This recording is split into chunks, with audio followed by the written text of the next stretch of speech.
नमस्ते, मैं doctor Seema Grover, chief physiotherapy and rehabilitation Indraprastha Apollo hospital new Delhi से आज कुछ ब्रीदिंग टेक्निक्स बताना चाहती हूँ जो हमारे फिजियोथेरेपिस्ट यहाँ पर रेगुलरली कोविड संक्रमित मरीजों को करा रहे हैं, और कुछ पोजीशंस, कुछ तरीके, जिससे कुछ एक्सरसाइजेज जिससे वो बेटर रिहैबिलिटेट होकर जल्दी से जल्दी घर जा पा रहे हैं। लेकिन ये टेक्निक्स आज मैं उनके लिए बताना चाहती हूँ जो मरीज घर में हैं, कोविड एसिम्प्टोमेटिक हैं या जिनको सिम्टम्स हैं और वो ऑक्सीजन सप्लीमेंटेशन पर हैं किसी भी तरीके से। और अगर वो लोग ये रेगुलर एक्सरसाइजेज करेंगे तो डेफिनेटली उनका सैचुरेशन बेटर होएगा, even anxiety levels of the family will reduce, and I believe it will be very helpful to everybody. So let's start it today. Our therapist will demonstrate certain exercises here. जो मरीज घर में oxygen supplementation ले रहे हैं उनके लिए ये एक टेक्निक है जिसको बोलते हैं CARP, कोविड अवेक रिपोजिशनिंग या प्रोनिंग प्रोटोकॉल। इसमें हम मरीजों को क्या करा रहे हैं, पहले उनको रिकमेंड पोजीशन से, लाइंग पोजीशन से एक इंक्लाइंड पोजीशन में ला रहे हैं। जैसे कि यहाँ आप देख रहे हैं, कुछ पिलोज लगाकर आप इस रिक्लाइंड पोजीशन में लेटें 15 से 30 मिनट तक, और धीरे धीरे इस समय को बढ़ाकर 120 मिनट तक भी कर सकते हैं। ये पोजीशन जब अटेन कर रहे हैं तो एक ब्रीदिंग फॉर्म होता है जिसे बोलते हैं रिलैक्स ब्रीदिंग, जिसमें हम सिर्फ टाइडल वॉल्यूम मेंटेन करें और हम बिल्कुल रिलैक्स होके, हो सके तो आंखें बंद करके नाक से अंदर सांस भरें और मुंह से छोड़ें। उस पे सिर्फ इतना है कि बिल्कुल रिलैक्स हो जाएं, और इसी को प्रैक्टिस करते रहें।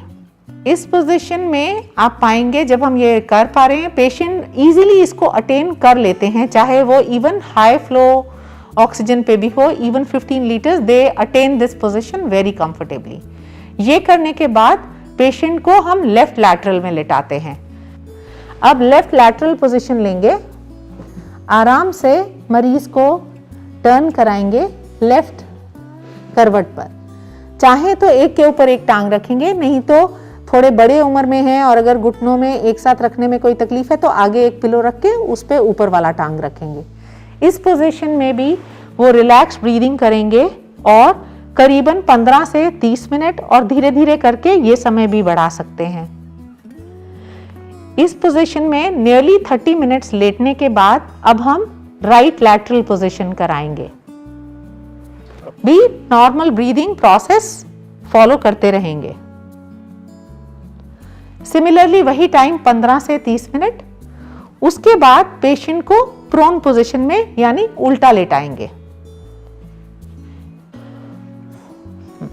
उल्टा लेटते समय ये ध्यान रखना है, जब मरीज को करवट से ले जाएंगे तो पेशेंट को बोलेंगे कि नीचे वाला हाथ बाहर निकालें, ऊपर की तरफ लें और धीरे धीरे अपने आप को उल्टा पेट की तरफ लेटा लें। बहुत जरूरी है कि एक पिलो छाती के नीचे और शोल्डर्स के नीचे होए, हेड के नीचे, और दूसरा pillow below the knees beyond होए।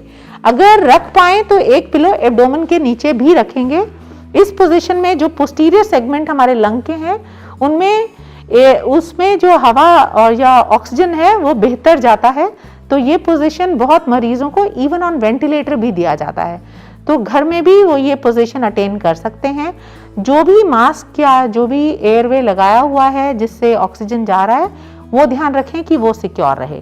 इस पोजीशन में भी 30 मिनट्स टू 120 मिनट्स लेटा जा सकता है। सो इस टोटल 4 पोजीशंस को ये नाम दिया गया है और CARP दिया गया है, और इससे बहुत सारे मरीजों का ऑक्सीजन सैचुरेशन बेहतर हो रहा है जो हम यहाँ प्रैक्टिस कर रहे हैं इंद्रप्रस्थ अपोलो में। बहुत ज़रूरी है कि कुछ एक चीज़ें, कुछ एक सिचुएशन जिसमें वो ना फॉलो करें।